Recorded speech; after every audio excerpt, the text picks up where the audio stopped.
Your sway bar link connects the sway bar to your car's suspension and helps keep the car stable, especially when turning or driving over bumps. But if it starts to fail, there are a few signs you should watch for. In this video, we'll explain the symptoms of a bad sway bar link. Let's get started.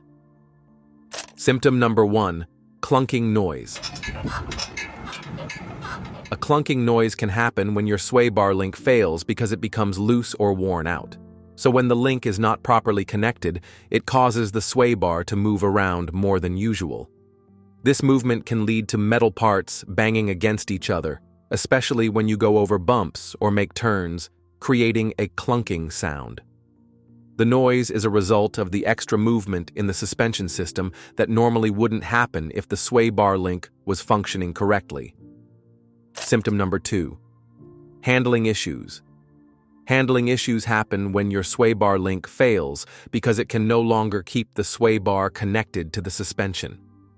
Since the sway bar helps stop the car from leaning too much when you turn, if the link is worn or broken, the sway bar won't work right, and the car may feel less stable or harder to control, especially during turns or quick moves. This can make the car feel loose or unsteady while driving. Symptom number 3, uneven tire wear. When the sway bar link fails, it can cause uneven tire wear because the suspension no longer distributes weight evenly across the tires. The sway bar's job is to keep the car balanced during turns and over bumps, so if the link is worn or broken, one side of the car may carry more weight, putting extra stress on certain tires. This can cause those tires to wear out faster than others. Symptom number 4, swaying or body roll. Swaying or body roll happens when the sway bar link fails, because the sway bar can't stabilize the car properly. As we mentioned already, the sway bar is meant to reduce the car's leaning during turns or on uneven roads, so when the link is worn or broken, the suspension becomes unbalanced, causing the car to sway or lean more than usual. This makes the car feel less stable and harder to control, especially during turns or sudden maneuvers. Symptom number 5, visible damage or play.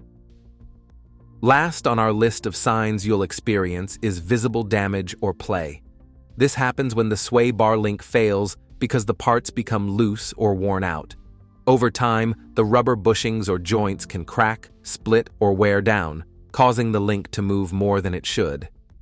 This extra movement can lead to noticeable gaps, looseness, or visible wear on the link or its connections, which can often be seen during a visual inspection of the suspension. Changing your sway bar link will cost you about $100 to $200, depending on your car and labor rates in your area. So, if any of these signs start to show up, it's best to take action as soon as possible to avoid further damage and cost. We hope you find this video helpful, and if you're dealing with some problems with your car, let us know by leaving a comment below, and we'll assist that next here on Fix It. Thanks for watching, subscribe,